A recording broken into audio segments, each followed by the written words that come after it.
हाँ जी बच्चों, मैं मिथिलेश, आपका दोस्त, आपका टीचर, आपका गाइड ट्रिकी बायोलॉजी में आपका स्वागत करते हैं।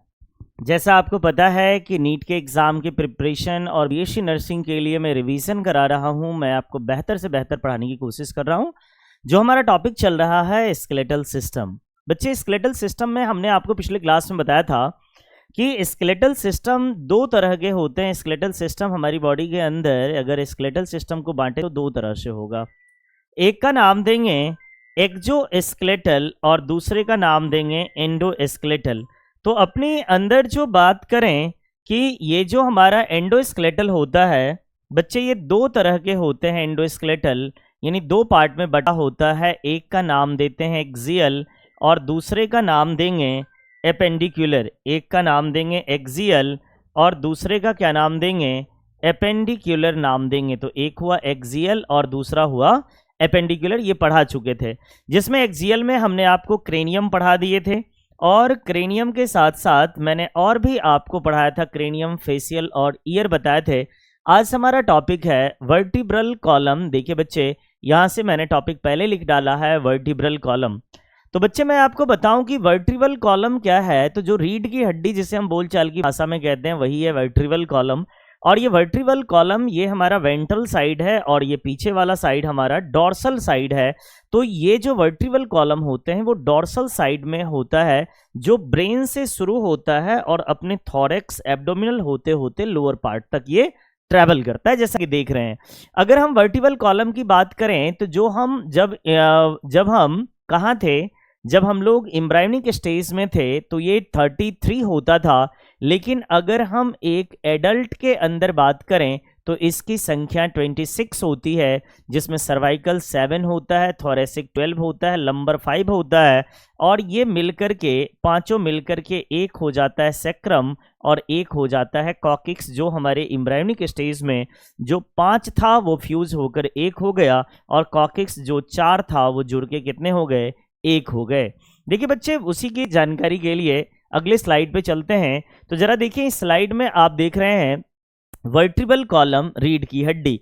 और मैंने बताया कि रीढ़ की हड्डी ऐसे ऐसे ऐसे ऐसे छोटे छोटे डिस्क के बने होते हैं और इस डिस्क को क्या बोलते हैं, वर्टिब्री बोलते हैं। यानी मैं कहूं तो वर्टिब्रल कॉलम जो छोटे छोटे डिस्क के बने होते हैं, छोटे छोटे यूनिट के बने होते हैं, इस यूनिट का क्या नाम देते हैं, वर्टिब्री बोलते हैं। और ये हमारे किस साइड में प्लेस्ड है, तो ये हमारी बॉडी के डॉर्सल साइड में प्लेस्ड है, यानी हमारी बॉडी के पिछले हिस्से पर प्रेजेंट है। जो कहाँ, ये जो हमारा क्या करता है, एक तरह से डॉर्सल साइड में पूरा का पूरा फ्रेमवर्क देता है। जैसे एक बात बताइए, किसी व्यक्ति का ये अगर वर्टिब्रल कॉलम बनाया है तो ये हमारे मेन बॉडी पार्ट को एक फ्रेमवर्क देता है एक, और दूसरा वर्टिब्रल के बीच में जो खाली जगह होता है उसी से हमारा स्पाइनल कॉर्ड जो होता है, ये स्पाइनल कॉर्ड भी आगे ट्रेवल करता है।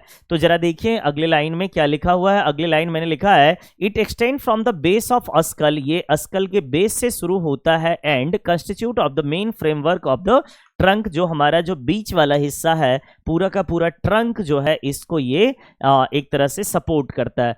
फिर देखें, जितने भी वर्टिब्री होते हैं सभी वर्टिब्री के बीच में खाली जगह होता है। ये खाली जगह होती है जिसका नाम देते हैं न्यूरल कैनाल नाम देते हैं बच्चे। और इसी न्यूरल कैनाल के थ्रू स्पाइनल कॉर्ड पास होता है, कि जैसा कि हमने बताया कि देखिए ये हमारा वर्टिब्री रहा और इस वर्टिब्री के बीच में इस तरह से मान लीजिए ये हमारा डिस्क है, सभी डिस्क एक दूसरे से जुड़े हुए हैं और बीच में जो खाली जगह बना है, इसी खाली जगह के थ्रू पास आउट कौन होता है, स्पाइनल कॉर्ड इसी के थ्रू पास आउट होने वाला है। तो जरा देखिए, यहां से स्पाइनल कॉर्ड पास होगा जिस नली का नाम देंगे न्यूरल कैनाल।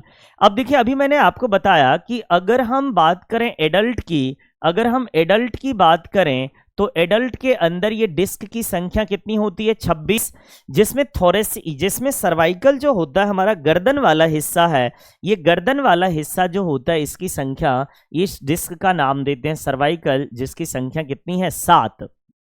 उसके बाद थोरेसिक, जो हमारा चेस्ट वाला हिस्सा होता है, ये वाला रीजन थोरेसिक रीजन, ये थोरेसिक रीजन में कितनी वर्टिब्री होती हैं?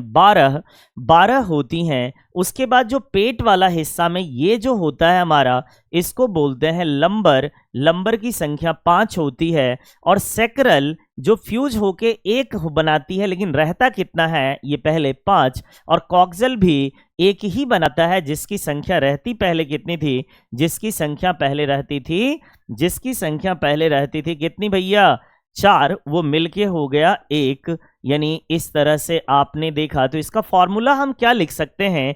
इसके फॉर्मूला को लिख सकते हैं हम, ऐसा लिख सकते हैं ना बाबू, कि लिख सकते हैं C7 सर्वाइकल के लिए 7 लिख सकते हैं, T12 यानी थोरेसिक के लिए 12 लिख सकते हैं, L5 लिख सकते हैं, लंबर के लिए 5 लिख सकते हैं, सेक्रम S को 1 लिख सकते हैं, और कॉक्सल को 1 लिख सकते हैं। आप गिन के देखें, 7, 12, 19, 5, 24, 1, 25 और 1, 26। लेकिन यही अगर हम बात करें छोटे बच्चों में एम्ब्रायोनिक स्टेज में, तो इसकी संख्या अधिक होती थी।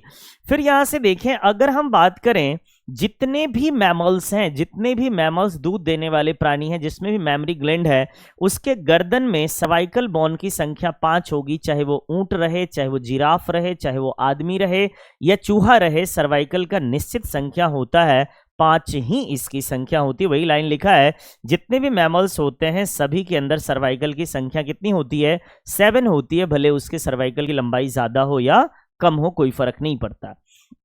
अब देखें कुछ लाइन यहां से बड़ा इंपॉर्टेंट है, जरा देखें। Body of the vertebrae is called Centrum. अब देखें, ये जो बॉडी का ये जो पार्ट है, ये जो वर्टिब्री का पार्ट है, इसी का नाम क्या देते हैं? सेंट्रम नाम देते हैं। और आप गौर करें तो देखें, ये जगह यहां पर खाली है सर, इसी जगह का क्या नाम देते हैं? इसी का नाम देते हैं न्यूरल कैनाल। क्या नाम देंगे बच्चे? इसी का नाम देते हैं न्यूरल कैनाल। तो आपने क्या सीखा? आपने ये सीखा कि जो वर्टिब्री का बॉडी होता है उसका नाम देते हैं स्टर्नम, और इसमें जो खाली जगह होता है उसका नाम क्या देते हैं? न्यूरल कैनाल, जिससे स्पाइनल कॉर्ड पास आउट होने वाला है। अब देखें, अगर हम बात करें डॉर्सल साइड में, तो ये डॉर्सल साइड इस तरह से वर्टिब्री का हुआ। तो वर्टिब्री के डॉर्सल साइड में खाली जगह होता है जो सभी वर्टिब्री से जुड़ा होता है, उसी का नाम देते हैं न्यूरल कैनाल। वही लिखा है, on dorsal surface the Centrum vertebral foramen. Foramen का मतलब क्या होता है? खाली जगह। कल हमने फोरामेन ऑफ मैग्नम बताया था, जो अस्कल के ऑसिपिटल बोन में था, वही फोरामेन। और spinal foramen is present, all vertebral foramen align one over each other and make vertebral canal और neural canal which carries the spinal cord। अभी आपने देखा कि इस डायग्राम में बच्चे आपने क्या देखा? ये जो हमारा बीच वाला खाली जगह है, ये सभी वर्टिब्री का एक दूसरे से जुड़कर एक पूरा कंप्लीट नली बनाई है, और इसी कंप्लीट नली का नाम क्या देते हैं? फोरामेन ऑफ वर्टिब्री नाम देते हैं, या न्यूरल कैनाल नाम देते हैं, या इसी का नाम स्पाइनल कैनाल भी हम देते हैं। फिर देखें, अब एक चीज समझिएगा कि एक वर्टिब्री 3 चीजों से जुड़ा होता है। आप बताइए, दोनों साइड वाला ये रिब्स है, ये दोनों साइड का क्या है बच्चे? ये दोनों साइड का रिब्स है। यानी ये जो हमारी एक वर्टिब्री होगा, तो एक रिब्स इस साइड जुड़ेंगी, दूसरा रिब्स इस साइड जुड़ेगा, और तीसरी बात एक दूसरी वर्टिब्री से भी जुड़ेगा। तो वही लिख रखा है, 2 adjoining vertebral therefore the articulate of the 3 joints। यानी 2 वर्टिब्री के बीच में अगर हम बात करें, तो वहां पर 3 ज्वाइंट्स होते हैं, which each other 2 between the left and right articular process of the 2 between left and right, यानी जो होगा लेफ्ट और राइट 2 रिब्स होंगे between the body of the vertebrae. तो एक तो बात करें कि यहां से 3 ज्वाइंट होंगे जिसमें 2 रिब्स होंगे और एक वर्टिब्री के साथ होगा। हमने अभी आपको बताया था कि अगर किसी ह्यूमन, एडल्ट ह्यूमन का फॉर्मूला होगा यानी वर्टिब्री का, तो क्या लिखेंगे? C7, T12, L5, S1 और C1 लिखेंगे। ये एडल्ट का रहा। तो बच्चे यहाँ इसके बाद एक डायग्राम देखिए कि जब हम एम्ब्रायोनिक स्टेज में रहते हैं, तो ये जो है ये 5 हैं, यहाँ से यहाँ तक 5 जो है ये है सेक्रम। ये 5 सेक्रम बॉन था जो फ्यूज होकर के, ये था कितना? 5, जो फ्यूज होके बदल किस में गया? 1 में। और ये जो है ये है कौन? कॉकिक्स है। जिसकी संख्या कितनी थी 4, जो फ्यूज होकर के कितना बना लिया है 1। तो इस तरह से मैंने आज आपको हम वर्टिब्री पढ़ाया है। अगला टॉपिक रिब्स का होने वाला है। तो मिलते हैं अगले वीडियो लेक्चर में, तब तक बने रहें। Thank you, good bye.